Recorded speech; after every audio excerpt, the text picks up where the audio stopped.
According to His Holiness the Dalai Lama, the purpose of life is to be happy. Reverend Barb Ryan will tell us all about that. Happiness coach, speaker, teacher, author, counselor, Reverend Ryan is known as the Goddess of Happiness and has been leading happiness workshops throughout the Northwest since 2010. She is also a three-time dedicated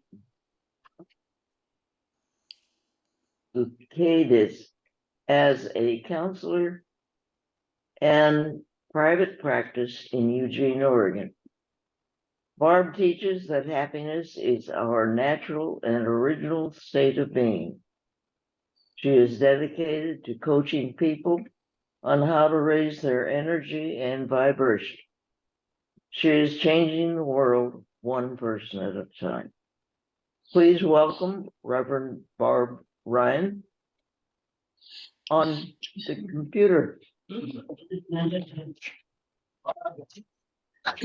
Good morning. Here I am on the wall, on the computer, and everybody can hear me okay? Yes. Hear me okay? All right. So the message that I often come with, that comes through me, is of love and of happiness. And so when I think about spiritual awareness, it's growing deeper and deeper in our awareness that we are all a part of love, the greater love, divine love, that we are all tiny droplets in this ocean of love, that we are all individual sparks in the light of love. And as we think about this and we look at this, love is a word that we talk about every day, certainly every week, and that we wonder about, that we learn how to express, and most importantly, we learn how to receive love in us, through us, and then it goes back out to the rest of the world, to the rest of the community. So it's love, divine love, that flows through us. It flows through us naturally. And the only thing that can stop that love flowing through us is a barrier within us that we might not even know that we have, we might not be aware of. And it was Rumi who says, ours is not to seek for love, but to seek for the barriers within. So as each of us thinks about love, divine love, being love, expressing love, there may be a little voice inside of you that says, I do my best. I kind of try. I've heard that it's all about love, but I don't know that I'm deserving of love. And I don't know that it's so important to love myself before I can love other people. I want to just kind of keep spreading the love. And what happens as we do that is it actually becomes a barrier to us fully receiving the divine love that then moves through us to everyone else, simply by us removing the barriers. So today I'm going to talk some about divine love, about loving ourselves, and about what those barriers might be, or how to remove them. Sometimes the barriers are, as I said, that we think, each of us individually at some point in our lives have thought, oh, I can't be part of the divine, I'm just me, I'm just human. Not realizing that each of us is, we simply are, by nature, by our birth, probably even before our birth, depending on our beliefs, that we are a divine spark. And all we need to do is allow that to shine through us, through each of us. That's why I started with the metta prayer, saying, I am love. I am an expression of divine love. Looking at each other and saying, you who are next to me, you who I can't see through the Zoom, you, all of you, are an expression of divine love. Therefore, we, all of us on the whole planet, that's part of the secret, that's part of the spiritual awakening, that we are all aspects of the divine. No matter what form or belief or faith or religion or philosophy that we believe or that we attend to, they are all about love. Be with that for a moment. The idea that there may be somebody who doesn't believe as you do, maybe they believe the opposite that you do. And you have a choice to believe that you can see them as an expression of divine love, no matter how they see themselves. This is not a place of judgment. This is a place of welcoming. It removes all judgment. No one is better. No one is worse. We are all droplets of love. We have all heard and experienced, probably from when we could first listen and experience, no matter what religion we grew up in, if we did, there's a divine golden rule that says something like, love your neighbor as yourself. And as a way of expanding that, I'm going to read from something. I don't usually read from things, but I want to make sure that if there's quotes, I'm quoting them right. There was something that I happened to see on Facebook, I will admit, last night, that I researched some more. And it was the golden rule in many different philosophies and expressions throughout the world over time, and it didn't even include them all. Some of these you may never have heard of, but the rule, the love, the law will sound familiar. So as an example, and these are all interpretations from an original language over time, but I want you to really not just see and hear, but feel how every group says love. Loving ourselves and each other is an expression of divine love. So in Baha'i faith, they say, lay not on any soul a load that you would not wish to be held upon you, laid upon you, and desire not for anyone the things you would not desire for yourself. In Hinduism, it says this is the sum of duty. Do not do to others what would cause pain if done to you. In Buddhism, they say treat not others in ways that you yourself would find hurtful. Confucianism, one word which sums up the basis of all good conduct, loving kindness. Do not do to others what you would not want done to yourself. Taoism, regard your neighbor's gain as your own gain, and your neighbor's loss as your own loss. I think you may be seeing the theme here, but I will continue for that sense of unity. In Sikhism, I am a stranger to no one, and no one is a stranger to me. Indeed, I am a friend to all. In Christianity, we have Do unto others as you would have them do unto you. Unitarianism says we affirm and promote respect for the independent web of all existence of which we are a part.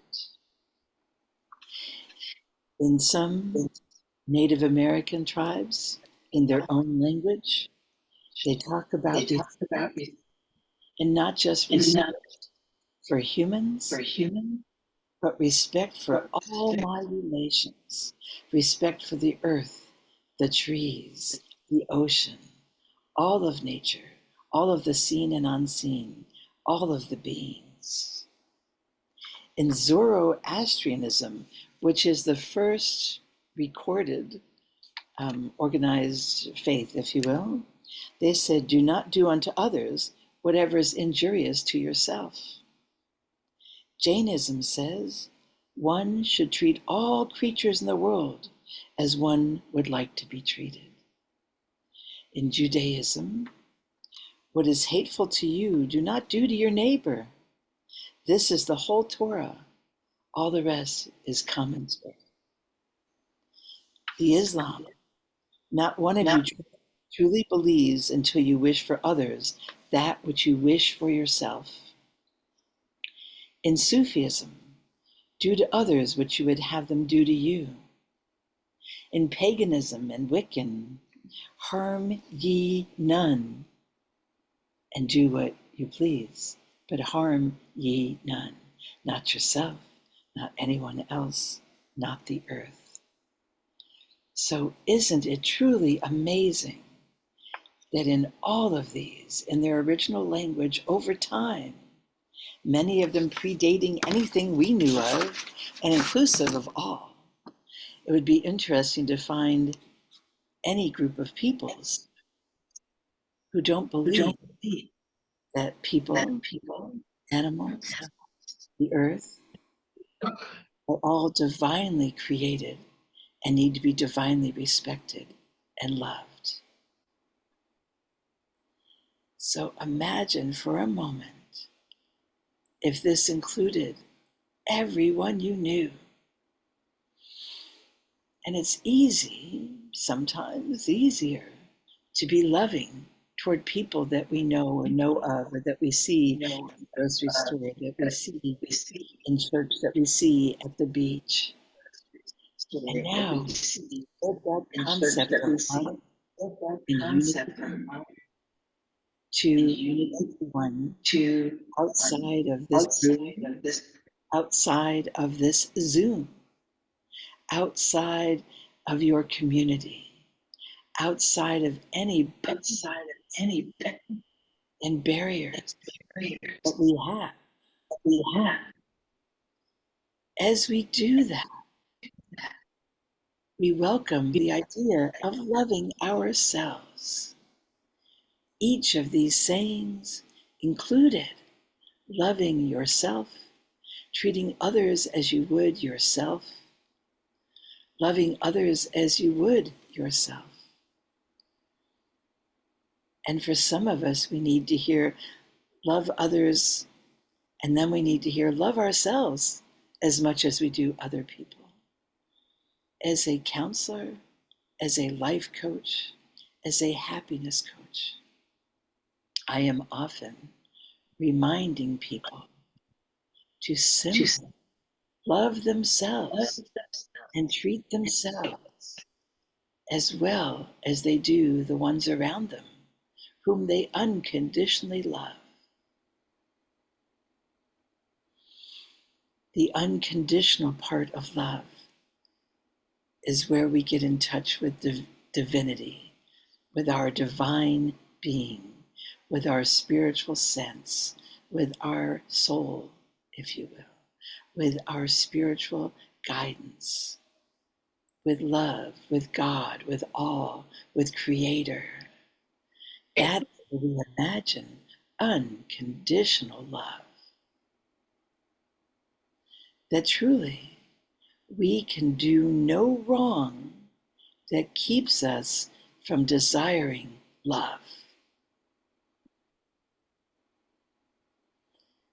And often people will judge others, and they think they are doing this in the name of love. But as we love people unconditionally, we invite them, we welcome them, we reflect back to them the love that we believe is divine love flowing through us. This is not an easy task because not only us, but many of our groups and societies have created barriers to that idea. We've created barriers that say that person over there is not lovable because they are such and such, or because they have done such and such. I am not lovable or capable of spreading joy and love because I have misbehaved, or some would say because I have sinned, or because I think bad thoughts, right? And my message is, the message that comes through me is, there are no bad thoughts. There are no bad people. That every one of us is expressing our divinity through love, because we've opened up and removed our barriers. As we continue to do that, we learn more and more how to express love. And the rest of the time, we're seeking how to do that. We're seeking how to be receptive to the love that is there. We are seeking how to be receptive of loving ourselves. We are seeking how to be receptive of the idea that we were all love, that love is all there is, that the Beatles were right. Love is all there is, and all there is love. And that concept might be mind-boggling because there's certain things that we can't just figure with our mind. When we drop deep into our heart, into our soul, it is not boggling at all. It is welcoming. It is peaceful. Dare I say, it is joyful. It is loving. And it's when we can tap into that deep love that we know that to be true. And the good news is that all day, every day, we are given opportunities to remove the barriers because they show up. The barriers to loving ourselves, to loving others, to be our most loving. All day, every day, barriers show up. But what would it be like in our life if each of us saw that as an opportunity, not just to push through, but to invite divine love in as an expression through you? What would that be like? Every morning when I wake up, no matter what side of the bed, so to speak, no matter what mood, no matter what's going on, no matter how much sleep I got, I start the day saying, what would love do? And that love I speak of is divine love. And I ask that question every morning because I have no idea what is the most loving thing to do in that moment. I have no idea how love will be expressed that day. What I'm asking in my prayer is to be shown, what would the greater love do? What would it ask of me? What would it ask that I open to? What barriers did I just notice as I asked that question? Because it's huge. What would love do? It's just an opening. It's an invitation. It's a welcoming. And the next question that I ask as I exhale is, okay, What is mine to do in this moment, right here and right now? I don't need to solve all the problems of the world or figure out how to love everybody or bring peace to the world. I just want to be willing to be an expression of divine love and to learn as I go,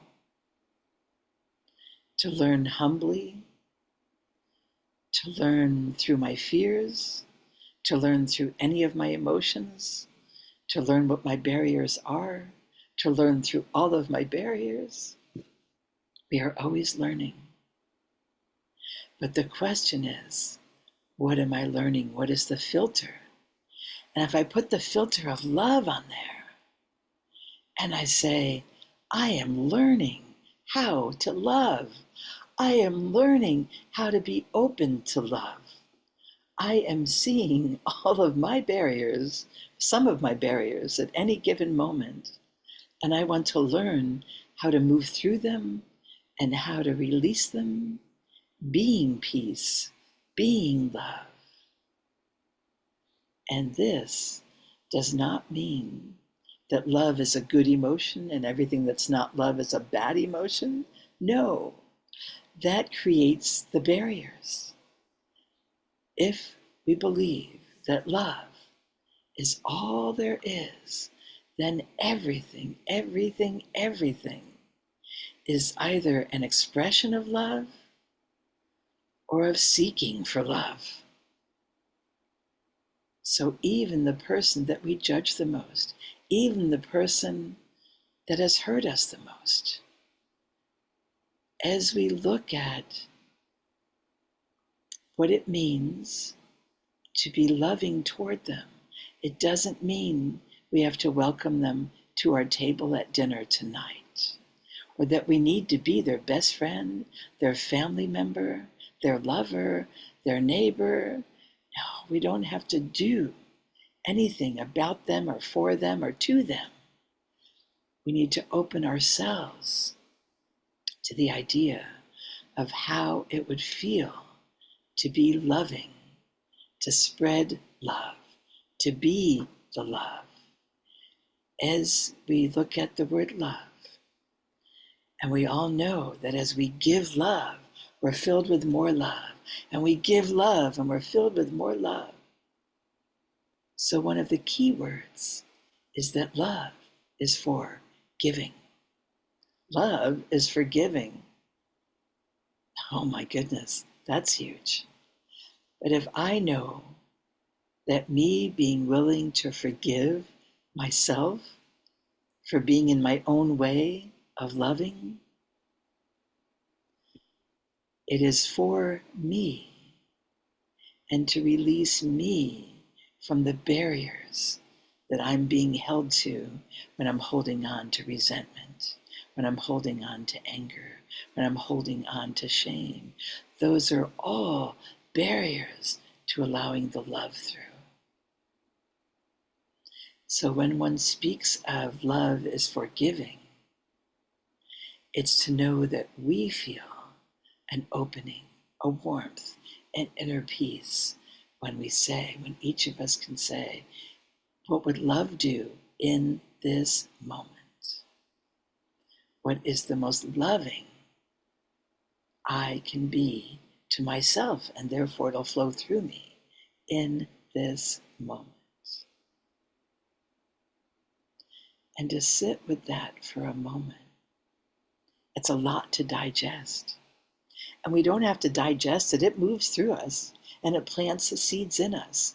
And those seeds will grow as we are ready for them.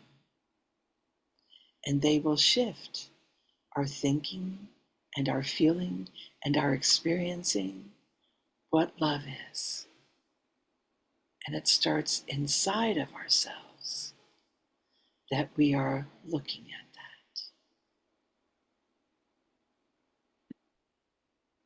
So as Rumi said,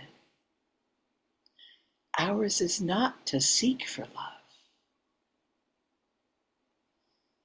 So all the times that we're busy seeking love is part of being in the way of being and receiving and knowing we are love.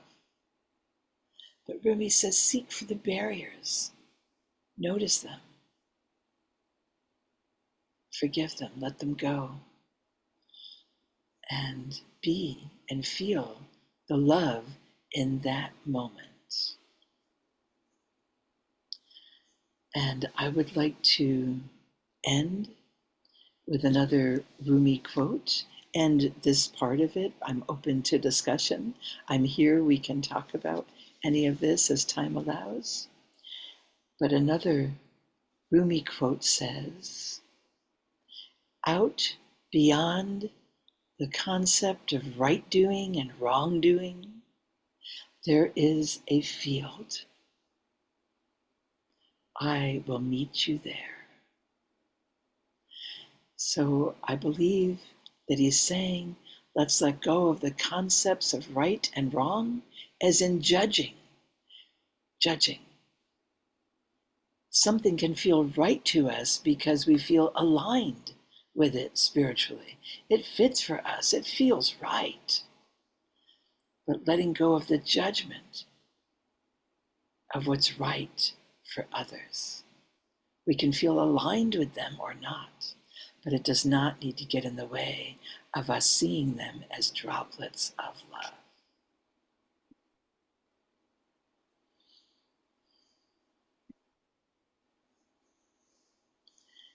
So I would like to end this with another call and response. I want you to repeat after me. If you're on Zoom, stay muted because it sounds funky, but you can still say it and we'll see your mouth move if you're on camera. And I want you to repeat after me, and those in the room can go ahead and say it out loud. I am one with everything. I am one with everything. I am love. I am love.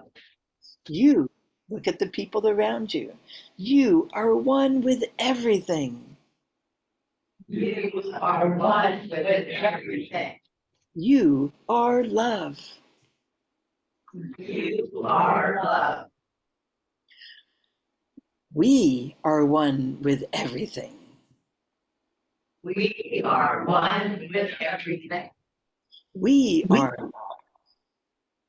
We are love. Love is one with everything. Love is one with everything. Love is all there is. Love is all there is.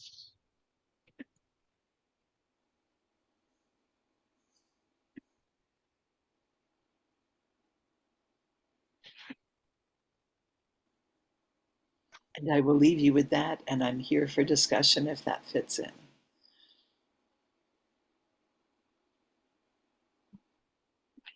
Lucy, do you have any questions? Thank you very much, Reverend Barb. We're Now? going to take just a couple of minutes for questions. We're going to turn it around.